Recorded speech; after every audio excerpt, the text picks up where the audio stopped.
tinte. Vous nous parlez un peu du métier de la pêche que vous pratiquez encore aujourd'hui. Alors, j'aimerais d'abord peut-être commencer par Monsieur Tard, Louis. Est-ce que vous pouvez nous raconter un petit peu vos souvenirs, mais au sein de ce local à Tinta? Je crois que vous le fréquentiez un peu, vous veniez avec votre père pêcheur. Oui, on venait tendre les filets. Une fois tous les 15 jours, c'était des filets en coton. Et pour l'entretenir, il fallait, pour qu'il dure, il fallait les teindre. Alors ils venaient, ils portaient du bois, et ils venaient ici avec des jarrettes. D'accord. Et après, on les portait, on les mettait à sécher sur les quais. D'accord, sur les quais du Vieux-Port. Je crois que la teinture se faisait tous les 15 jours, hein, c'est ça, à peu près. Oui. À peu près. Quand on ratait son tour de teinture, qu'est-ce qui pouvait bien se passer? Pas grand-chose, là, Oui. si c'était une fois, c'était pas grand-chose. Oui, d'accord. Parce que donc vous disiez les filets étaient en coton, alors qu'aujourd'hui, évidemment, on le sait, ils sont en nylon et en coton, donc si on ne les teignait pas... Qu'est-ce qu'on utilisait d'ailleurs pour teindre C'était du bois de châtaignier? C'était du tanin. C'était du tanin, c'est extrait par le châtaignier. Oui. C'était un genre de colorant qu'on faisait chauffer. Il fallait le faire chauffer énormément pour pouvoir donner la teinte au filet qui était blanc au départ. Ce n'est plus moins que du tanin, c'était naturel. De l'écorce de châtaignier. Voilà. Et est-ce que tout ce travail, ça prenait plusieurs heures? Vous étiez plusieurs Ah, c'était long. Voilà, c'était long, je veux dire, c'était un travail d'organisation. C'était au feu de bois. Oui. Voilà. Et vous étiez nombreux à faire ça en même temps? C'était à tour de rôle. À tour de rôle. Mais quand vous veniez avec votre papa, par exemple, vous étiez plusieurs de la famille ou Trois, voilà, c'était pas... On donnait un coup de main à soulever les filets. D'accord, mais c'était plusieurs heures après de travail avec pour que la teinture prenne et tout ça. Voilà. Ah ouais, c'est ça. D'accord. C'est ça. D'accord.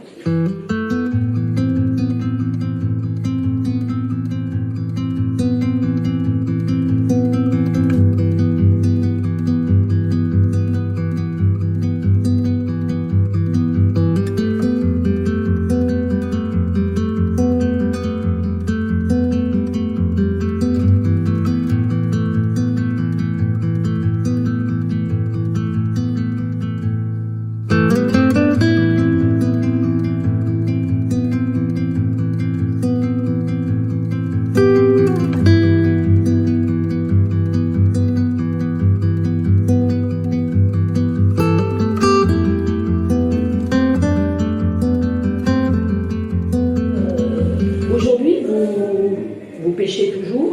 Oui. Moi, je voulais. On pêche toujours. On pêche toujours parce qu'un pêcheur, c'est rare qu'il s'arrête. Oui. Je pense qu'il faut arriver vraiment à la limite. Moi, c'est tout. J'ai donné mon entreprise, j'ai légué mon entreprise à mon fils et je travaille toujours avec lui en tant que marin.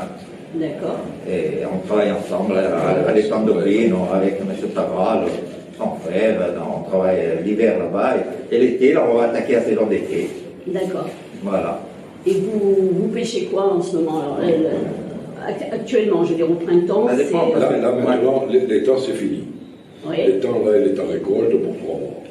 D'accord. Ça fait qu'à partir de la fin février, on ne pêche plus jusqu'au mois de juin. On laisse récolter le poisson de mer, parce que le poisson, il n'est pas dans l'étang. Il ne se reproduit pas. Oui. On va les frayer en mer, après il va rentrer pour se nourrir, s'engraisser, et quand il veut frayer, il veut aller en mer. C'est là qu'on fait les plus belles pêches. D'accord. Ça fait qu'en ce moment-là, comme il n'y a aucune espèce qui a les yeux, on enlève le barrage et on laisse rentrer le poisson dedans, de ne pas sortir. Et après, le poisson, vous le revendez En Sardaigne, la plus grosse partie en Sardaigne. Voilà, Oui. les gros acheteurs, c'est la Sardaigne. D'accord. Les gros négociants, c'est ça. Heureusement, je veux dire. Ah oui. Parce Oui. qu'ici, c'est vrai, on ne passe pas du lot. Je veux dire, on pourrait en passer, mais une infime partie. Les gens sont habitués à acheter du poisson déjà calibré, de l'aquaculture. Nous, on est contre ces choses-là. Vous avez raison. On produit du poisson d'autre qualité, c'est du poisson sauvage, c'est quand même notre goût. Quand vous mettez une dorade royale de chez nous. Là. Bien sûr.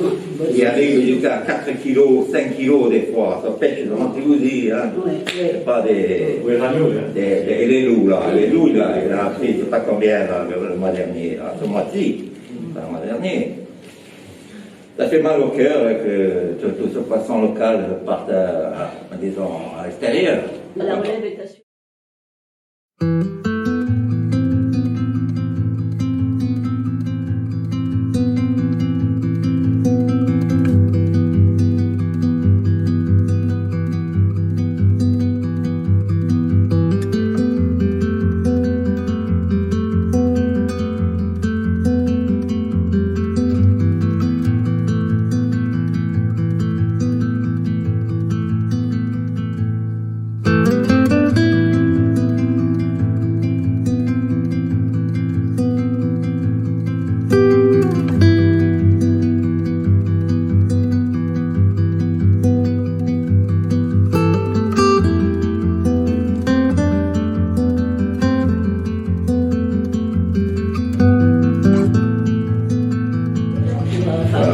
Maintenant, moi, avec mon fils, je prépare la saison d'été.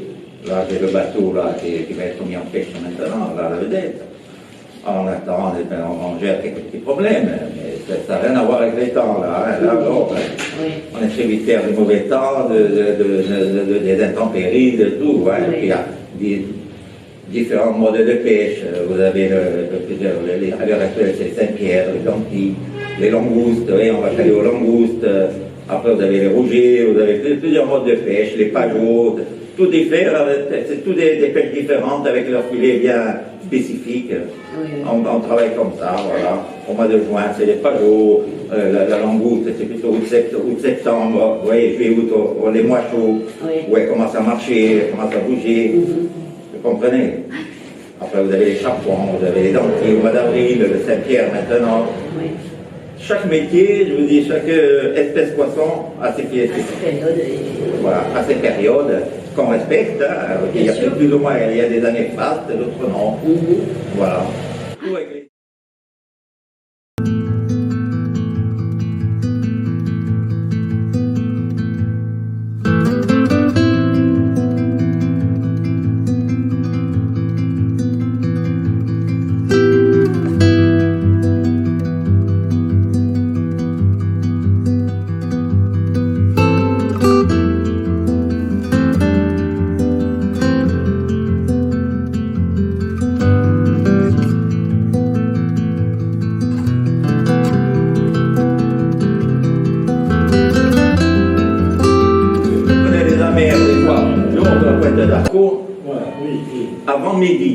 Avant midi, parce qu'après tu as morpho. Vous savez ce que c'est la morpho? Si vous voulez, c'est comme le brouillard de chaleur. C'est pas clair. C'est pas clair. Ça devient comme de l'ouate. Vous voyez plus rien. Vous voyez, c'est la chaleur qui remonte. Alors il fallait que je fasse les filets, prendre mes amères avant que je te mette ça. Qu'elle arrive, voilà, c'était tout la vie. Après, il a commencé. Maintenant, on appuie sur un bouton, on sait où. Mon fils m'a dit, papa, tu continues, tu fais une vedette, tu fais un bateau rapide. Moi, voilà, hein, puis on s'entendait, c'est comme ça. Hein. Et comme lui, si je me mets à côté de lui, moi je vois rien avec ça. Lui, il se met debout sur la plate, les loups sont là. Les oiseaux sont là. C'est un métier. C'est ça le métier. Le métier, lui, il a toujours fait ça avec son père, qui était un très grand pêcheur des temps. Avec ses amis, il a toujours fait ce métier depuis qu'il est jeune. Hein. Lui, il n'a pas beaucoup d'affection pour la mer, mais pour les temps, il ne pas lui arriver son truc. C'est un pêcheur comme ça. Moi, c'est la mer, j'aime bien les temps aussi.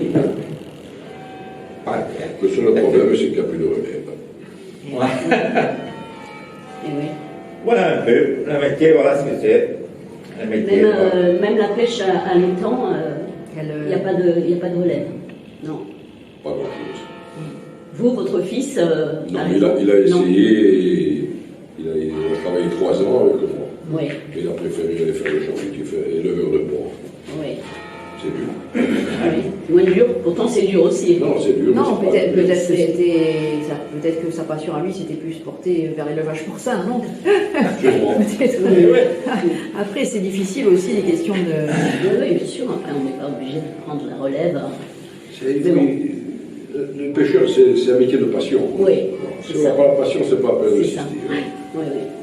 Il y a eu trop de jeunes qui sont venus avec des idées bien préconçues au départ. Vous savez, on leur apprend. On a signé, disons, avec la prud'homie, comme quoi les jeunes pêcheurs qui veulent apprendre le métier sont déjà 3 ans chez un professionnel avant de s'endetter. Ça mettait déjà la barre haute, si vous voulez, oui et non. Oui. Mais quand même, on dit avant de vous endetter, d'acheter un bateau, comme ça s'est passé, comme on en a vu qui ont capoté.